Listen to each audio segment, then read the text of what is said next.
ये sir recording भी start कर दीजिएगा। हाँ जी कर दी।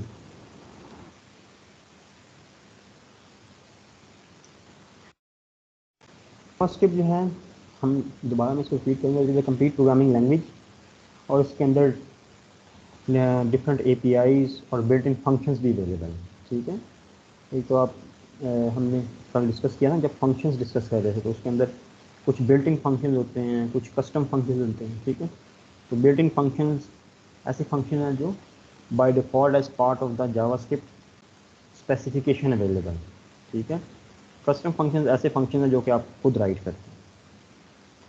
ठीक है, तो अलर्ट हो गया, ये प्रॉम्प्ट कंफर्म बेसिकली मेथड हैं जो कि आपका डायलॉग बॉक्सेस को ओपन करते हैं, they are built in functions. ठीक है, इसी तरह कस्टम फंक्शंस फिर आप खुद से राइट करते हैं और उसको राइट करने के भी हमने 2 to 3 मेथड्स देखे थे। ठीक है, एक तो ट्रेडिशनल मेथड है जिसमें फंक्शन कीवर्ड, फिर उसके बाद फंक्शन नेम, और फिर आप किसी भी फंक्शन को वेरिएबल को असाइन कर सकते हैं। ठीक है, क्योंकि वो एनोनिमस फंक्शन होगा। फिर आप एरो फंक्शन का सिंटैक्स भी यूज़ कर सकते हैं। तो multiple ways of declaring the function. ठीक है, इसी तरह जावास्क्रिप्ट के अंदर बिल्ट इन टाइमर्स के फंक्शंस भी हैं।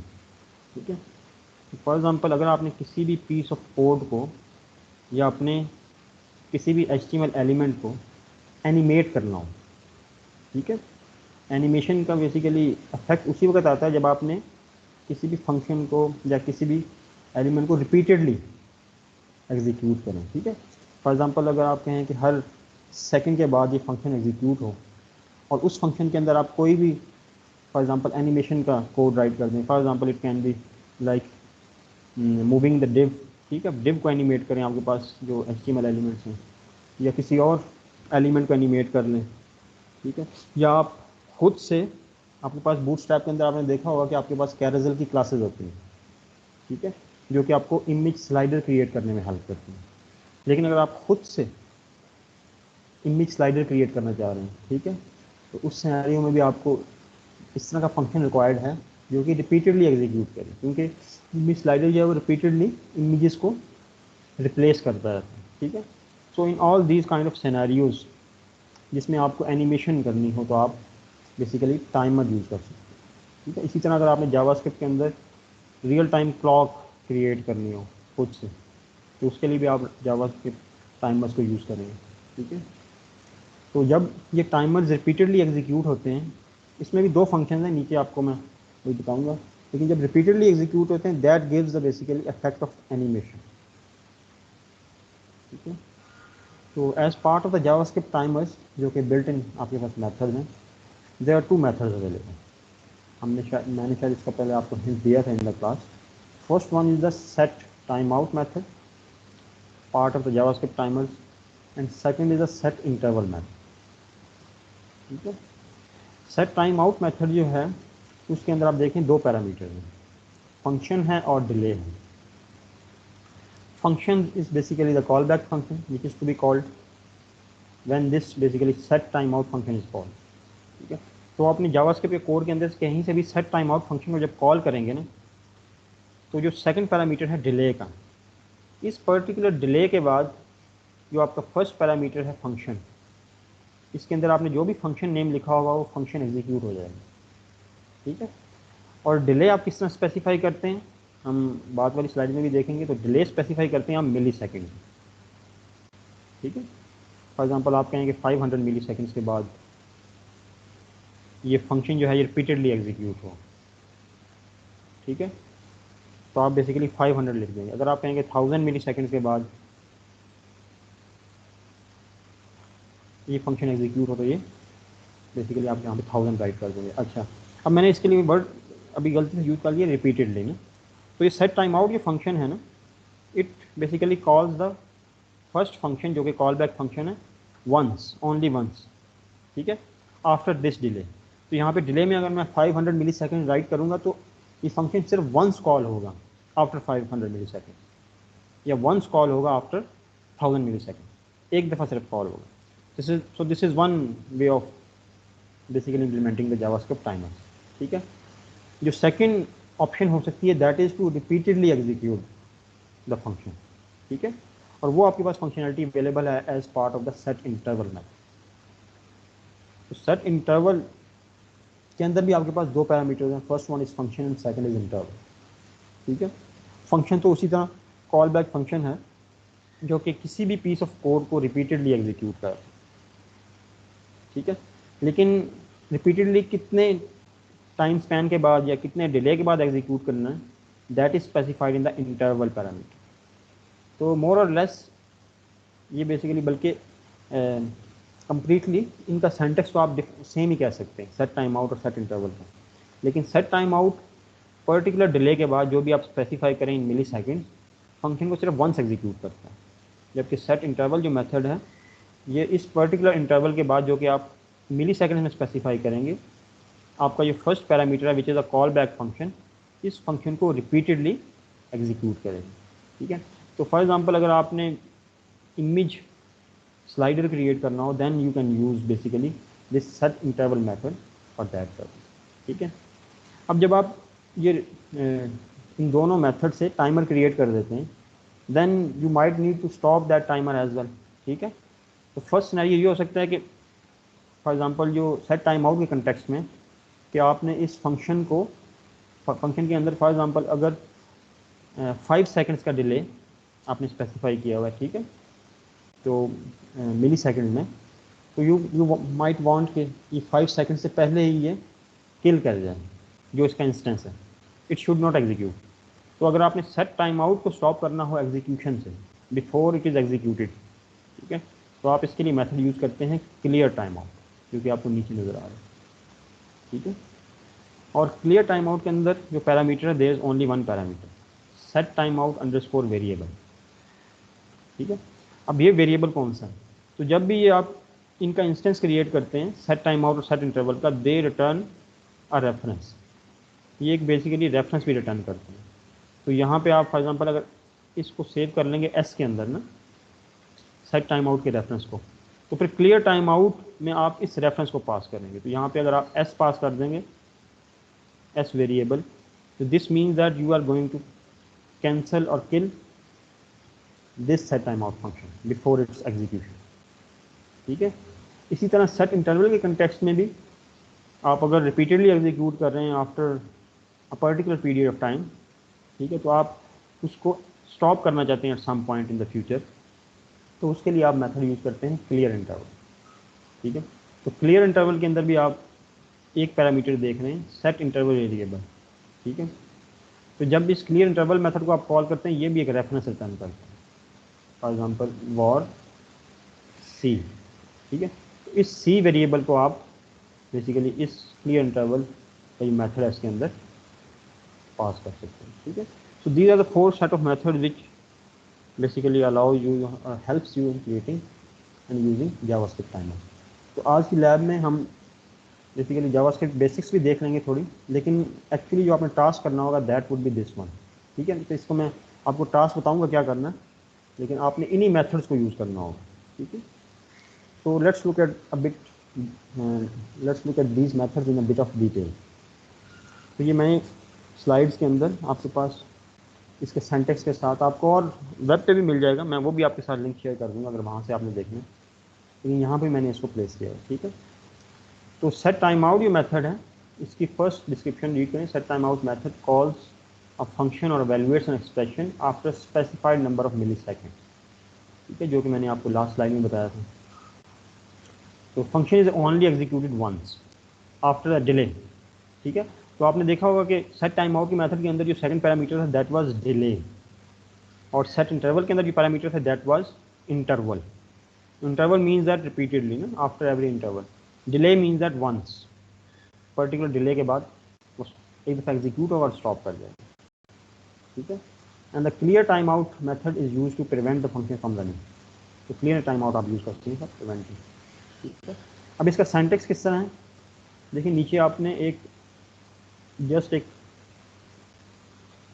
बेसिक मेथड क्रिएट किया। ठीक है, कोई इसमें कम्प्लेक्सिटी नहीं है खास। तो ये एक बटन के क्रॉस एक फंक्शन डिफाइन किया, इस फंक्शन के अंदर आपने सेट टाइम आउट का मेथड कॉल किया, और कितने डिले के बाद किया, 3000 मिली सेकेंड, मीनिंग दैट 3 सेकेंड्स। ठीक है, 3 सेकेंड्स के बाद ये MSG फंक्शन जो है ये आपका कॉल होगा which is a call back function, ठीक है। और इस फंक्शन की डेफिनेशन नीचे है। तो आपको आप 3 सेकंड्स के बाद document dot gate element by ID in this basically particular paragraph, ये हमारा ट्रेडिशनल वे है, इसके अंदर इस मैसेज को सेट करेंगे, ठीक है। तो this is one of the way you can basically use the set time out method. तो ये इसका एक सिंपल सा सेंटेक्स, ठीक है। तो सेट टाइम आउट के अंदर आप 2 पैरामीटर स्पेसिफाई करेंगे और उस पर्टिकुलर डिले के बाद जो आप फर्स्ट कॉल बैक मेथड है वो बेसिकली एग्जीक्यूट हो जाएगा और उसके अंदर जो भी आपने फंक्शनैलिटी लिखी होगी वो वंस एग्जीक्यूट हो जाएगी, ठीक है।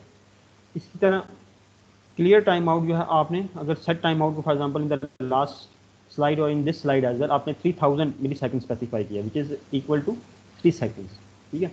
तो अगर आप चाहें कि 1 सेकंड के बाद या 2 सेकंड के बाद ये किल कर जाए, स्टॉप कर जाए मेथड, एग्जीक्यूट ना हो, then you can use clear timeout, ठीक है। तो इसमें आप देखें आपने यहाँ पे 2 बटन्स क्रिएट किए हैं, ठीक है, because you want to stop the execution of the set time out timer as well, ठीक है। तो स्टार्ट और स्टॉप का सिनेरियो है। तो स्टार्ट में क्या है, स्टार्ट में आपने उसी तरह सेट टाइम आउट का मेथड कॉल किया, मैसेज फंक्शन, ठीक है, उसकी डेफिनेशन वही है जो कि लास्ट स्लाइड में। लेकिन आपके पास जब अब ये जो सेट टाइम आउट का method it is returning a reference as well which is store to in the variable, ठीक है। और ये वेरिएबल जो है this is a global variable my var, ठीक है। अगर आप ग्लोबल क्रिएट नहीं करेंगे तो आप मल्टीपल फंक्शंस के अंदर इस वेरिएबल को एक्सेस नहीं कर सकते, ठीक है। तो इस फंक्शन का जो रेफरेंस है माई वॉर के अंदर सेव हो जाएगा। जब आप स्टॉप पे क्लिक करेंगे जो कि सेकंड बटन है बिफोर 3 सेकंड्स, ठीक है, तो it will execute a method clear time out और इसका जो पैरामीटर है दैट इज़ माई वॉर, तो इसको एग्जीक्यूट होने से स्टॉप कर देंगे, ठीक है। तो ये क्लियर टाइम आउट। अच्छा, इसके बाद जो सेट इंटरवल का मेथड है, सेट इंटरवल और सेट टाइम आउट में डिफरेंस ये है कि ये रिपीटेडली एग्जीक्यूट करता है और set time out only once execute करता है, ठीक है। The set interval method function basically executes a function और specified piece of code repeatedly at fix time intervals, ठीक है। और अगर आपने इसके एग्जीक्यूशन को स्टॉप करना हो then you use the clear interval method and its syntax is same as of the clear timeout, ठीक है। तो इसमें नीचे जो कोड है, तो जो सेट इंटरवल मेथड है रिपीटेडली एग्जीक्यूट्स, तो एक क्लॉक क्रिएट कीजिए, ठीक है। रिपीटेडली सिस्टम का जो टाइम है वो गेट करके अपडेट करता रहता है आफ्टर एवरी 1 सेकंड, ठीक है। तो वो एक क्लॉक का इफेक्ट आता है। तो यहाँ पे नीचे आपने एक स्क्रिप्ट राइट किया है, इट इज़ दिस वन। इसके अंदर आपने सेट इंटरवल के मेथड को कॉल किया और after every 1 second meaning that 1000 milliseconds आपने माई टाइमर के फंक्शन को कॉल किया, ठीक है। माई टाइमर के अंदर आपने सबसे पहले एक डेट का ऑब्जेक्ट बनाया और उसके बाद D dot to local time string, तो ये इस फॉर्मेट में बेसिकली आपको टाइम जनरेट कर देता है लोकल फॉर्मेट में 12:35 और सेकंड्स भी देगा, ठीक है। इसको आपने सिंपली एक पैराग्राफ के अंदर सेट कर दिया। अब होगा ये, जब भी ये पेज लोड होगा तो हर एक 1 सेकंड के बाद ये मेथड कॉल होगा माई टाइमर और जो करंट टाइम है उसको बेसिकली वो टी के अंदर सेट कर देगा और आपको पैराग्राफ के अंदर इसी तरह फील होगा जैसे कि क्लॉक रन हो रही है, ठीक है, क्लॉक वर्क कर रही है। सो this is execution of the set interval method. अगर आपने सेट इंटरवल मेथड को क्लियर करना हो, फॉर एग्जांपल अगर आप चाहें कि 3 सेकंड्स के बाद ये क्लियर हो जाए, 10 सेकंड्स के बाद क्लियर हो जाए, ठीक है, then you can use the clear interval method and inside this method you can pass the reference of the set interval method as a parameter, ठीक है। तो नीचे आपके पास स्क्रिप्ट है, स्क्रिप्ट के अंदर आपने उसी तरह टाइमर रन किया आफ्टर एवरी 1 सेकंड, लेकिन इसका जो रेफरेंस है वो सेव कर लिया माई वॉर के अंदर। फिर बेसिकली ये जो माई टाइमर है इसकी फंक्शनैलिटी तो सेम ही है जो आपने लास्ट स्लाइड के अंदर देखी है, लेकिन ये जो स्टॉप फंक्शन है इसके अंदर बेसिकली आपने क्लियर इंटरवल के अंदर माई वॉर पास किया which is the reference of the set interval method, ठीक है। और ये जो कोड है बेसिकली आपके पास जो क्लॉक है ना, ये तो एग्जीक्यूट होगी on the loading of the web page. जब भी पेज लोड होगा, क्योंकि आपने फंक्शन क्रिएट नहीं किया है ना, सेट इंटरवल को आपने किसी फंक्शन के अंदर कॉल नहीं किया बल्कि loading of the web page पे स्क्रिप्ट को रन किया, ठीक है। तो ये तो लोड होती रहेगी और क्लॉक आपकी वर्क करती रहेगी, लेकिन जब आपने स्टॉप करना है तो उसके लिए मैंने एक फंक्शन क्रिएट किया। ठीक है, तो आप क्लॉक को स्टॉप कर सकते हैं एट एनी पॉइंट। ठीक है, इसी तरह आप स्टार्ट का फंक्शन दोबारा क्रिएट करके तो दोबारा भी इसको एग्जीक्यूट कर सकते हैं। तो this is a clear interval. अब इसकी एक जो एग्जांपल है, आपके पास HTML5 के अंदर होता है प्रोग्रेस टैग ना, प्रोग्रेस बार को डिस्प्ले करने के लिए। ठीक है, तो इस प्रोग्रेस टैग को भी आप ये जो सेट इंटरवल का मेथड है इससे रिपीटेडली कंट्रोल कर सकते हैं। ठीक है, थोड़ा सा इसकी हम एग्जांपल देख लेते हैं। तो नीचे आपके पास जो HTML है ना, दिस वन, इसमें अगर आप देखें आपके पास एक H2 tag tag task progress और सेकंड पैराग्राफ है जिसके अंदर प्रोग्रेस एलिमेंट है। Progress ID is equal to bar. ठीक है, value is equal to 0 meaning that default value is equal to 0 और मैक्सिमम वैल्यू कैन बी 100। ठीक है, मैक्सिमम उसकी वैल्यू 100 हो सकती है। स्क्रिप्ट के अंदर आपने एक वेरिएबल डिक्लेयर किया i इज इक्वल टू 0। यहाँ पे आपने प्रोग्रेस बार का कंट्रोल गेट किया, document dot gate element by ID बार, ये ID प्रोग्रेस बार की है। ठीक है, इसको प्रोग्रेस बार के अंदर इसका कंट्रोल सेव कर दिया। अब आपने एक सेट इंटरवल मेथड कॉल किया आफ्टर एवरी 50 मिली सेकेंड्स। ठीक है, और एक प्रोग्रेस का मेथड क्रिएट किया और इस मेथड के अंदर आपने एक इफ कंडीशन लगाई है, if i is less than equal to 100 then increment i is equal to i plus 3। तो वो 3 के स्टेप्स में इंक्रीमेंट होगा। ठीक है, 3 के स्टेप्स में इंक्रीमेंट होगा। और आप उसके बाद प्रोग्रेस बार डॉट वैल्यू, तो ये जो इनपुट एलिमेंट्स होते हैं ना, इनके अंदर जो वैल्यू प्रॉपर्टी होती है ना, that basically sets it's value. ठीक है, अगर आप टेक्स्ट फील्ड देखें, जो प्रॉपर टेक्स्ट फील्ड होती है, अगर आप चाहते हैं कि बाय डिफ़ॉल्ट इसके अंदर कोई वैल्यू सेट हो जाए ना, तो आप input type is equal to text के अंदर आपके पास एक एट्रीब्यूट होगा वैल्यू, उसकी वैल्यू जो भी सेट कर देंगे तो वो आपके पास इस टेक्स्ट फील्ड में सेट हो जाएगी। ठीक है, इसी तरह प्रोग्रेस जो है इसके अंदर भी अगर इसको आपने फील्ड रिप्रेजेंट करना है, ठीक है, तो इसकी जो वैल्यू एट्रीब्यूट है उसको आपने चेंज करना है। तो बाय डिफ़ॉल्ट द वैल्यू 0 थी, meaning that it was progress was 0, it was completely Anfield. ठीक है, लेकिन आप 3 के स्टेप्स के साथ आफ्टर एवरी 50 मिली सेकेंड इसको बेसिकली इंक्रीमेंट करेंगे और i को इस वैल्यू में असाइन कर देंगे। तो ये क्या होगा, 3 होगा, 6 होगा, 9, इस तरह ये फिल होगा। और 50 मिली सेकेंड के बाद क्योंकि बहुत कम टाइम है तो रिपीटेडली होगा, तो आपको ये एकदम से प्रोग्रेस बार इस तरह नजर आएगी जैसे कम्प्लीटली फिल हो गई। ठीक है, तो इसके अलावा आप प्रोग्रेस बार को अगर इस मेथड के अंदर यूज़ ना करें तो आप किस तरह यूज़ करते हैं। आप फॉर एग्जांपल आपके पास सर्वेज होते हैं ना ओवर द वेब सर्वेज, तो सर्वेज में फॉर एग्जांपल आपके पास नॉर्मली प्रोग्रेस बार से आप उसको शो कर सकते हैं कि स्टेप 1 ऑफ 3, ठीक है, आपने देखा होगा 2 ऑफ 3, 3 ऑफ 3 सर्वेज कंप्लीटेड, इस तरह के सिनेरियोज भी आपके पास होते हैं, तो उसमें भी आप प्रोग्रेस बार को शो कर सकते हैं। तो प्रोग्रेस बार को एक रिपीटेडली जब आपने इसको कंप्लीट करना हो या इसकी प्रोग्रेस को शो करना हो, then you use the set interval method as well. ठीक है, अब आपको इन से रिलेटेड कोई क्वेश्चन हो तो आप मुझसे पूछें इन मेथड से रिलेटेड। ठीक है, before we move toward the lab task. Sir वो क्लियर इंटरवल आपने डायरेक्ट क्यों नहीं यूज किया था? कौन क्लियर इंटरवल? जो लास्ट, सर वो क्लियर इंटरवल, हाँ, उसमें आप इसको सर डायरेक्ट किस तरह यूज़ करेंगे। फॉर एग्जांपल देखें, अगर मैं डायरेक्ट यूज़ करूँगा तो वो जो कम्प्लीटली एग्जीक्यूट होने से पहले ही, क्योंकि ये वाला जो स्क्रिप्ट के अंदर कोड है ना, स्क्रिप्ट के अंदर जो कोड है ये तो एग्जीक्यूट होगा on the loading of the web page ना। तो अगर मैं इसको directly outside the function place कर दूँ ना, तो फिर ये होगा कि एक दफ़ा भी ये एग्जीक्यूट नहीं होगा, क्योंकि कोड बेसिकली 1 सेकंड के बाद रन हो रहा है ना। तो जिस तरह इंस्टेंस क्रिएट होगा ये नीचे वाला फंक्शन भी इमीडिएटली फॉर एग्जांपल कॉल हो जाएगा आफ्टर 1 सेकंड ना।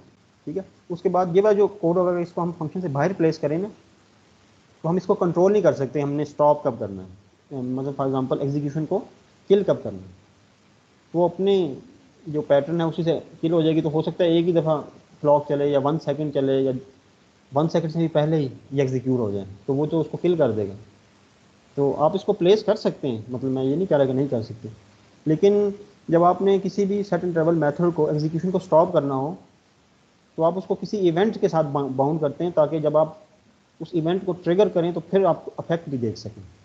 ठीक है, मीनिंग के ये एग्जीक्यूट हो रहा है आफ्टर एवरी 1 सेकंड आपका माई टाइमर फंक्शन, और 3-4 सेकंड्स एग्जीक्यूट होने के बाद फिर आप स्टॉप टाइम इस बटन पे क्लिक करेंगे तो स्टॉप कर देगा, तो आपको एक इफेक्ट नज़र आएगा कि वाकई ये क्लियर इंटरवल मेथड काम कर रहा है, ठीक है। अदरवाइज अगर आप इसको normal loading of the web page पे ही आउटसाइड एनी फंक्शन प्लेस कर देंगे तो फिर ये अपनी मर्जी से जब ये जितना टाइम ये ऊपर वाला स्क्रिप्ट लोड होने में लेगा ना, जो ही इस स्टेटमेंट पे आएगा तो वो इसको एग्जीक्यूट करके आपको टाइमर को स्टॉप कर देगा। सर अगर तो वो हाँ जो जी, ऑन क्लिक आपने लिखा हुआ है, ऑन क्लिक में हम लोग वो ब्रैकेट्स में अगर ये क्लियर इंटरवल वाला ये वाला फंक्शन लिखते हैं। कहाँ यहाँ पे? जी हाँ, यहाँ ये भी सिंटैक्स वैसे, लेकिन क्लियर इंटरवल में तो आपको रेफरेंस भी पास करना होता है ना, तो आप इसको बटन के अंदर ही, मतलब ये क्यों लिखना सर, चाह वो रहे हैं? ग्लोबल है ना वेरिएबल, तो वो एक्सेस तो हो जाएगा मेरे ख्याल से। नहीं मतलब लिखना क्यों चाह रहे हैं, हो जाएगा शायद, क्योंकि इसमें ना जावास्क्रिप्ट में एक होता है, जावास्क्रिप्ट होस्टिंग का कंसेप्ट होता है ना, ठीक है, वो भी आप देखें। उसमें ये है कि ये जो आपकी डिक्लेरेशन है ना, अगर आपने डजन मैटर कि आपने कोड में कहाँ की हुई है, ये टॉप पे चली जाती हैं, तो ये ग्लोबल वेरिएबल तो एक्सेसिबल होगा, लेकिन ये आउटसाइड द स्क्रिप्ट नहीं होगा। This is to be understood ना। बेसिकली ये स्क्रिप्ट के टैग के अंदर ही एक्सेसिबल होगा, आउटसाइड द स्क्रिप्ट टैग आप इसको एक्सेस नहीं कर सकते HTML के अंदर, क्योंकि जावास्क्रिप्ट वेरिएबल है ना। जावास्क्रिप्ट आप जब स्क्रिप्ट का टैग स्पेसिफाई कर रहे हैं तो मीनिंग दैट कि वो लोकेशन है जहाँ पे आपने इसको जावास्क्रिप्ट को राइट करना है। तो क्लियर इंटरवल अगर आप ऑन क्लिक के बाद क्लियर इंटरवल लिखेंगे और उसके अंदर इस पैरामीटर को पास कर देंगे तो वो HTML को तो ये आइडिया ही नहीं होगा कि ये बेसिकली क्या है ना, ये वेरिएबल सही कहाँ से। सर, कोई भी फिर ऐसे फंक्शन नहीं लिख सकते जिनके मतलब सारे पैरामीटर्स के बगैर वाले फंक्शन हमें लिखने होंगे। हाँ, वो लिख सकते हैं आप। पैरामीटर यहाँ से इस तरह कर सकते हैं कि फॉर एग्जांपल आप ना यहाँ से पैरामीटर पास कर सकते हैं, लेकिन वो पैरामीटर ऐसा होगा जो कि HTML से जनरेटेड होगा। फॉर एग्जांपल अब मैं एक इस तरह का कोड राइट करना चाहता हूँ कि फॉर एग्जांपल आपके पास 3 लिस्ट्स हैं, ठीक है। अच्छा, अब 3 आपके पास लिस्ट आइटम्स हैं जिसमें एक फर्स्ट लिस्ट आइटम का नेम है रेड, सेकंड का है ग्रीन एंड थर्ड का है ब्लू, ठीक है। 3 लिस्ट आइटम्स हैं, उसके ये वैल्यू है। अब आपके पास एक नीचे पैराग्राफ है, ठीक है। आप ये चाहते हैं कि इस पैराग्राफ का जो कलर है ना, जिस फॉर एग्जांपल लिस्ट आइटम पे मैं होवर करूँ ना, फॉर एग्जांपल रेड पे होवर करूँ, अपने माउस को मूव करूँ तो ये पैराग्राफ बेसिकली रेड हो जाए, इस पे इफेक्ट जो है वो रेड अप्लाई हो जाए, टेक्स्ट कलर इसका रेड हो जाए, ठीक है। सेकंड अगर मैं इस पे मूव करूँ तो ये ग्रीन हो जाए और थर्ड मूव करूँ तो ब्लू हो जाए। तो इसमें आपके पास एक मेथड होता है ऑन माउस ओवर ना, ठीक है। फिर आप ये करेंगे कि यहाँ पे ऑन क्लिक की बजाय ऑन माउस ओवर लिखेंगे, फिर यहाँ पे जो फंक्शन कॉल करेंगे इसमें इस लिस्ट आइटम जिसके ऊपर आपका माउस मूव कर रहा है ना, उसका बेसिकली टेक्स्ट गेट करके तो यहाँ से पास कर सकते हैं आप इस फंक्शन से। तो फिर वो पास होगा और जावास्क्रिप्ट के अंदर जाके वो रिसीव होगा, फिर वो उस फॉर एग्जांपल उस कलर को आप सेट कर देंगे डॉट स्टाइल डॉट कलर की प्रॉपर्टी से, जो कि हम आपने शायद नहीं देखी, दूसरी क्लास में देखी है। तो उसमें ये करेंगे कि आप यहाँ से इस लिस्ट आइटम का जो कलर है ना, फॉर एग्जांपल ये रेड है, रेड पे माउस ओवर करें तो रेड पास हो जाए, ग्रीन पे माउस ओवर करें तो ग्रीन पास हो जाए, ब्लू पे माउस ओवर करें तो ब्लू पास हो जाए। फिर वो वैल्यू यहाँ पे फंक्शन के अंदर रिसीव हो, रिसीव होने के बाद फिर आप ये करें कि document dot gate element by ID, ठीक है। इस पैराग्राफ की फॉर एग्जांपल कोई आईडी है P1, ठीक है। P1 dot style dot colour, ठीक है। कलर की प्रॉपर्टी के बाद जब इक्वल टू करेंगे ना, तो इक्वल के बाद जो आप यहाँ पे फंक्शन, इस फंक्शन के अंदर जो भी फंक्शन डिफाइन करेंगे उसके अंदर फॉर एग्जांपल आपने कोई पैरामीटर पास किया CLR ना, जो कि ऊपर से HTML से पास हो रहा है, तो वहाँ पे वो CLR को आप असाइन कर देंगे कलर के अंदर। तो इस तरह आप कर सकते हैं कि HTML के अंदर से कोई वैल्यू गेट करके उसको जावास्क्रिप्ट के अंदर पास कर सकते हैं। ये नहीं है कि बिल्कुल भी आप पैरामीटर्स पास नहीं कर सकते, लेकिन जो जावास्क्रिप्ट के अंदर आपने वेरिएबल्स डिफाइन किए हैं वो वेरिएबल्स तो यहाँ पे एक्सेसिबल नहीं होंगे ना, वो तो स्क्रिप्ट सही। के टैग के अंदर ही एक्सेसिबल होंगे। So this is what I am trying to say. ये नहीं है कि आप बिल्कुल पैरामीटर पास नहीं कर सकते, पैरामीटर्स आप पास कर सकते हैं, लेकिन जो कि HTML के अंदर होंगे उनको पास करेंगे तो फिर आप जावास्क्रिप्ट के अंदर उनको रिसीव करके उनको अप्रोप्रिएटली यूज़ कर सकते हैं, ठीक है सर। ठीक है। तो ये टाइमर्स हैं, ये काइंड ऑफ इम्पॉर्टेंट है इन द सेंस के इनकी एप्लीकेशन है, ठीक है। तो इसके बाद हम अब आज का लैब टास्क देखते हैं, ठीक है, हमें क्या करना है। तो उसमें इनमें से एक टाइमर यूज़ होगा, ठीक है, और थोड़ी सी प्रैक्टिस हो जाएगी और उसके बाद फिर नेक्स्ट।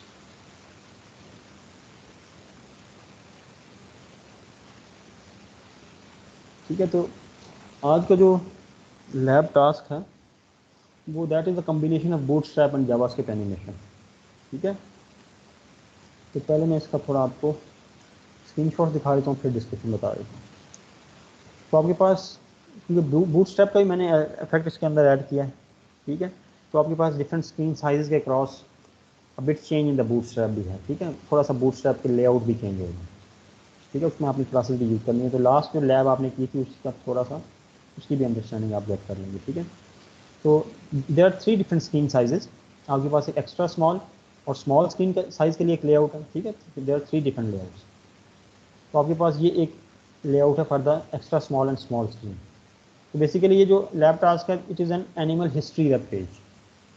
ठीक है, ऐसा वेब पेज है जो कि एनिमल्स से रिलेटेड इंफॉर्मेशन देगा। ठीक है, अब इसमें आपको सबसे ऊपर तो एक जम्बोट्रॉन नज़र आ रहा है जिसमें जस्ट एनिमल हिस्ट्री रिटर्न है। ठीक है, टेक्स्ट। फिर आपके पास ये जो एक स्क्रीनशॉट है जिसमें बेसिकली आपको एक इमेज नज़र आ रहा है। This is basically N image slider ना। ठीक है, अब इसके नीचे आपको 2 बटन नज़र आ रहे हैं, प्ले एंड पॉज के बटन। तो आई वुड एक्सपेक्ट कि आप जब इस प्ले बटन पे क्लिक करें तो ये इसमें for example at the back and आप मल्टीपल इमेजेस को, मैं आपके साथ शेयर कर दूंगा, मल्टीपल इमेजेस को in the form of image slider move करें या रोटेट करें। ठीक है, तो वो रोटेट करते रहें उस वक्त तक जब तक आप पॉज पे क्लिक ना करें। ठीक है, तो ये this is an application of set interval and clear interval. तो आपको ये थोड़ा इसका आइडिया हो जाएगा। ठीक है, सेकेंडली बूटस्ट्रैप जो है इसमें मतलब ये क्या करना है कि आपने जम्बोट्रॉन फिर इमेज स्लाइडर को भी कंटेनर के अंदर प्लेस करना है प्रॉपरली। ठीक है, उसके बाद ये जो नीचे टेक्सचुअल डिस्क्रिप्शन है अलॉन्ग विद इमेजेस, ये जो ज़ेब्रा लिखा हुआ है उसकी इंफॉर्मेशन है। This is the layout for the extra small and small screen. तो आपको इमेज टॉप पे नज़र आएगा और इसकी डिस्क्रिप्शन नीचे नज़र आएगी। ठीक है, फिर मीडियम स्क्रीन के लिए ये वेब पेज इस तरह हो जाएगा। ठीक है, आपके पास लेफ्ट साइड पे इमेज है और राइट साइड पे टेक्सचुअल डिस्क्रिप्शन है। This is the layout. ठीक है, और ये कोई ज़्यादा डिफिकल्ट नहीं है जिसमें लास्ट टाइम आपने किया हो। तो लार्ज स्क्रीन के लिए क्या होगा, ये लेआउट आपके पास इस तरह का ट्रांसफॉर्म हो जाएगा, मीनिंग दैट ये description it would be on the left side and image on the right side. तो ऑर्डर की क्लास यूज़ करनी है, that's it, is not that difficult. ठीक है, लेकिन इसमें जो मेजर डिफरेंस है बेसिकली आज की लैब का पर्पज़ है that is to create an image slider. ठीक है, तो इमेज स्लाइडर को आप खुद से लॉजिक क्रिएट करेंगे और इसको क्रिएट करेंगे। तो one of the way you can implement this image slider is by placing these images in a single folder. For example आप इन इमेजेस को एक सिंगल फोल्डर के अंदर प्लेस कर दें और इसको इस तरह नेम कर दें, image 1, image 2, image 3, image 4, image 5, image 6। ठीक है, फिर आप जब प्ले बटन पे क्लिक करें ना तो आप एक फंक्शन कॉल करें जिस तरह हमने वो टाइमर का फंक्शन कॉल किया इन द लास्ट लेक्चर। ठीक है, तो इस तरह का एक फंक्शन कॉल करें। उस फंक्शन के अंदर जो हमने पहले फंक्शन पढ़ा था, ये बेसिकली इमेज का टैग होगा ना जिसके अंदर एट अ टाइम एक इमेज डिस्प्ले हो रहा होगा। ठीक है, तो इमेज के टैग को आईडी से गेट करें, document dot gate element by ID image dot source change कर लें या सेट एट्रीब्यूट का मेथड होता है। ठीक है, ये आपने कवर नहीं किया लेकिन ये आप जाके देखें, सेट एट्रीब्यूट का मेथड होता है। तो सेट एट्रीब्यूट के मेथड के अंदर 2 पैरामीटर्स होते हैं। First one is the source, किस पैरामीटर को चेंज करना है। ठीक है, सेकंड उसकी वैल्यू। ठीक है, मैं आपको इसका दिखा देता हूँ सेट एट्रीब्यूट मेथड।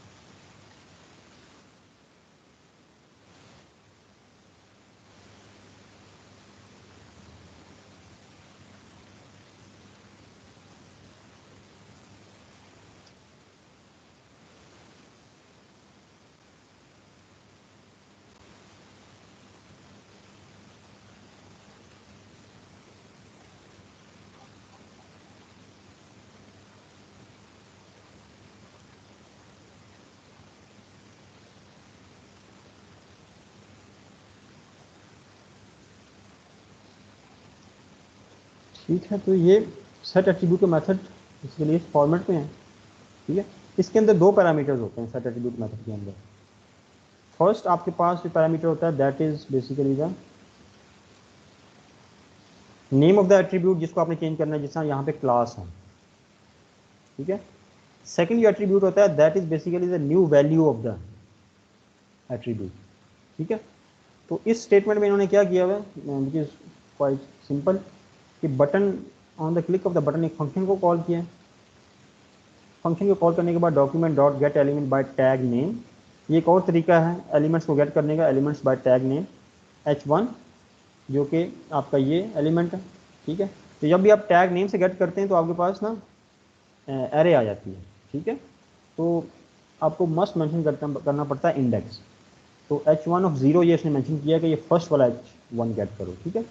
फिर उसके बाद set attribute class is equal to demo class, ठीक है। तो बाय डिफ़ॉल्ट ये क्लास अप्लाइड नहीं है h1 के अंदर, देखें यहाँ पे ये क्लास अप्लाइड नहीं है, लेकिन आपने ऊपर डिफाइन की हुई है स्टाइल के अंदर। तो आप क्या कर रहे हैं, जब इस बटन पे क्लिक करूँगा ना तो रन टाइम पे ये क्लास एट्रीब्यूट बेसिकली उसको उसकी वैल्यू को चेंज कर देता है with this one demo class, meaning that add कर देता है, ठीक है। तो ये इस डेमो क्लास के अंदर क्या है, कलर रेड, तो ये देखें इसका कलर रेड हो जाता है। This is basically how can you can use the set attribute method. Set attribute method के अंदर दो पैरामीटर्स होते हैं। तो आपने जब इमेज स्लाइडर क्रिएट करना है तो आपने ये करना है कि आपने यहाँ पे इसको टैग नेम की बजाय ना आईडी से करना है। फॉर एग्जांपल आईडी के बाद आपने यहाँ पे इमेज का आईडी प्लेस करना है, फॉर एग्जांपल इमेज, ठीक है। उसके बाद सेट एट्रीब्यूट से यूज़ करना है, फिर यहाँ पे आपने मेंशन करना है src, क्योंकि इमेज के अंदर सोर्स का एट्रीब्यूट होता है जो कि इमेज कौन सा इमेज आपने डिस्प्ले करना है उसको डिफाइन करता है। तो यहाँ पे आप ये करेंगे कि टेम्पलेट लिटरल्स हमने कल पढ़े हैं ना, टेम्पलेट लिटरल्स, तो बैक टिक्स के अंदर बेसिकली आप एक इमेज डॉलर साइन इस दिस इज आप एक वेरिएबल डिफाइन करेंगे, ठीक है, वेरिएबल आई और डॉट jpg, ठीक है। तो ये जो इमेज है आप इसको सेव, अपनी इमेजेस जो मल्टीपल इमेजेस हैं उनको सेव किस तरह करेंगे, image 1, image 2, image 3, image 4, image 5, ठीक है, इस तरह। तो ये इमेज वाला पोर्शन कॉमन हो जाएगा और आई जो है ये एक आप वेरिएबल डिफाइन करेंगे अपने कोड के अंदर, ठीक है। इस तरह ग्लोबल वेरिएबल होगा वो, global basically i is equal to 1 कह सकते हैं, ठीक है। इनिशियली इसको 1 इनिशियलाइज करते हैं तो यहाँ पे शुरू में क्या आएगा, इमेज 1, ठीक है। फिर उसके बाद आप इस तरह करेंगे कि इफ़ एक वहाँ पे कंडीशन लगाएंगे, for example if I is less then 6, for example अगर आपके पास नंबर ऑफ इमेजेस कितने हैं, ठीक है, तो फिर आप करेंगे आई प्लस प्लस, इसको इंक्रीमेंट करते रहो, ठीक है। अदरवाइज एल्स अगर ये आई जो है 6 हो गया तो फिर आप करेंगे आई इज इक्वल टू 1 अगेन, ठीक है। तो ये आपका कॉल बैक जो मेथड होगा it would be like this one. तो ये मेथड जो माई फंक्शन है ये आप कॉल करेंगे इस तरह सेट इंटरवल से, सेट इंटरवल और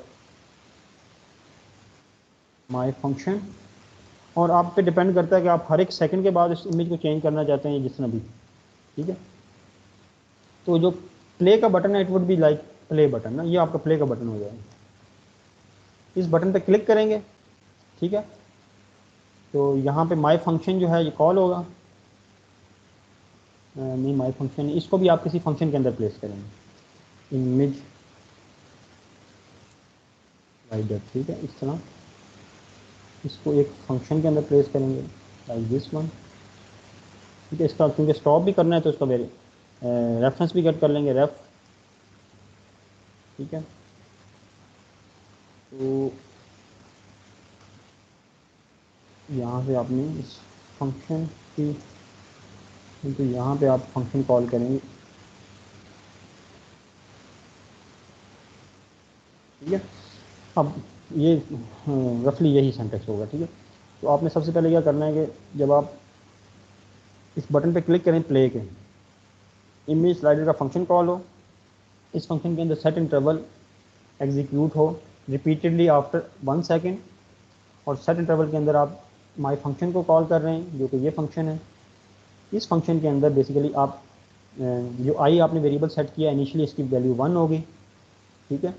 फिर ये नेक्स्ट आइटरेशन में दोबारा ये 1 सेकंड के बाद जब फंक्शन कॉल होगा, ठीक है, तो ये वाली कोड भी एग्जीक्यूट हो जाएगा जब फंक्शन कॉल होगा, ठीक है।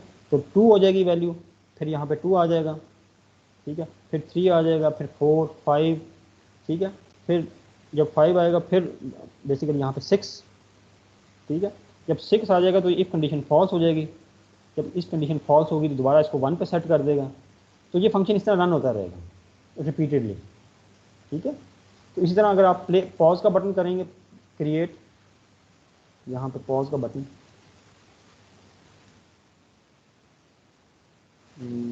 इमेज फॉर एग्जांपल पॉज, ठीक है। तो एक और फंक्शन क्रिएट कर लेंगे इमेज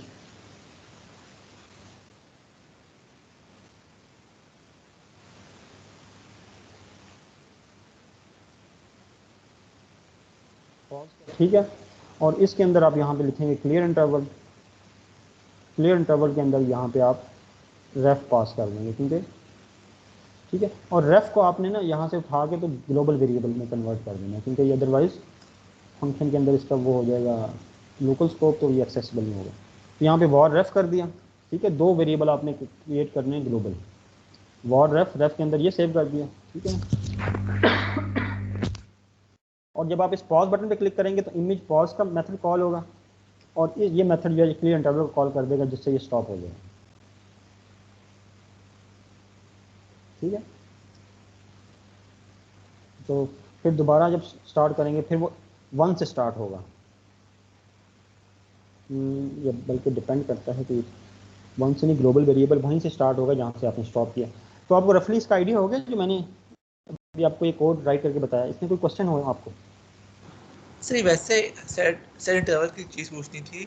अब जब यहाँ पे सेट इंटरवल स्टार्ट होगा तो हर 1 सेकंड के बाद लेट्स सपोज रन होगा, तो उसके नीचे जो कोड होगा वो किस तरह होगा? मतलब जहाँ से उसने छोड़ा होगा वहाँ से स्टार्ट कर देगा एग्जीक्यूशन अपनी? नीचे कोड मतलब ये फंक्शन के अंदर कोड डिफाइंड है? नहीं सर, जो फंक्शन के बाहर कोड है पर उसके नीचे आता है सेट इंटरवल के।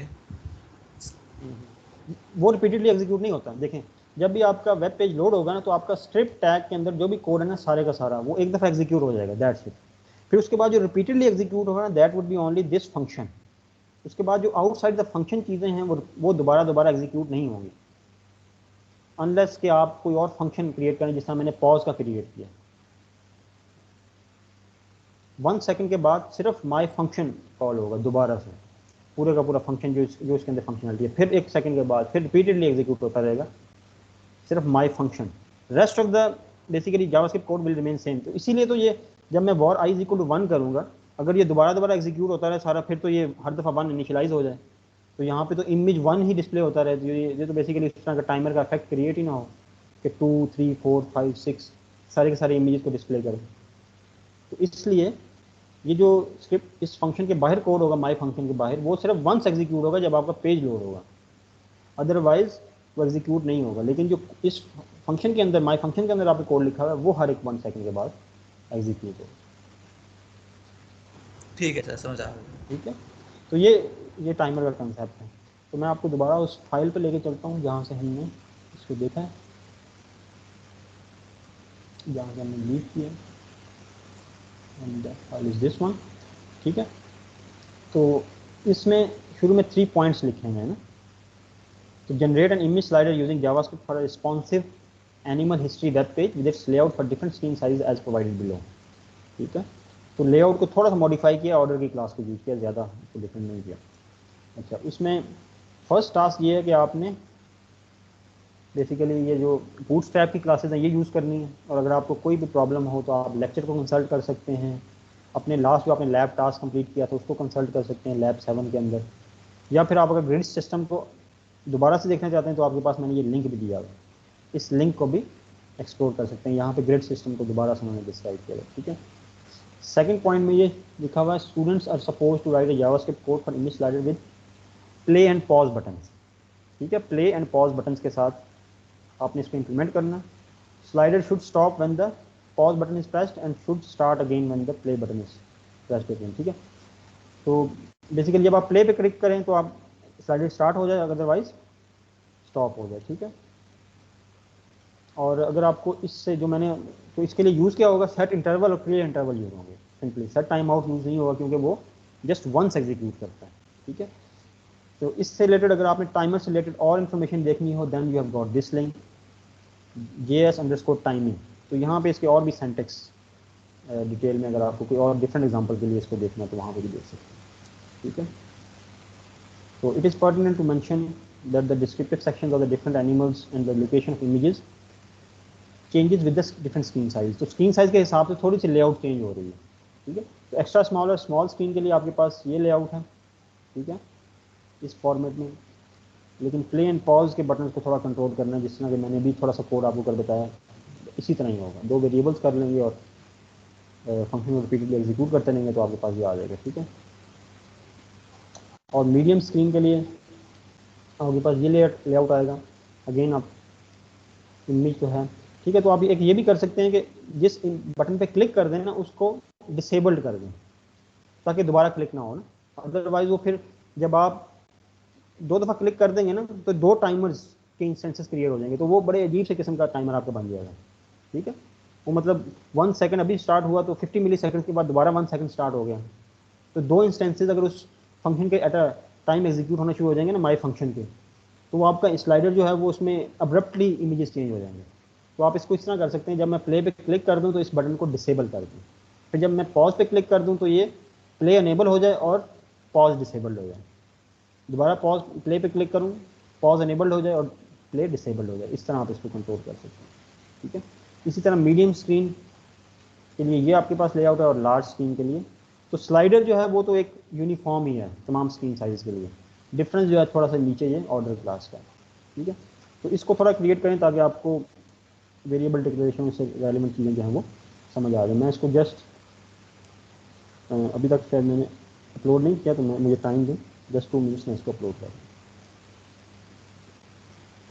साथ ही ऐसी चीज़ बता दें, जब हम लोग प्ले का बटन दबाएंगे, फिर पॉज का बटन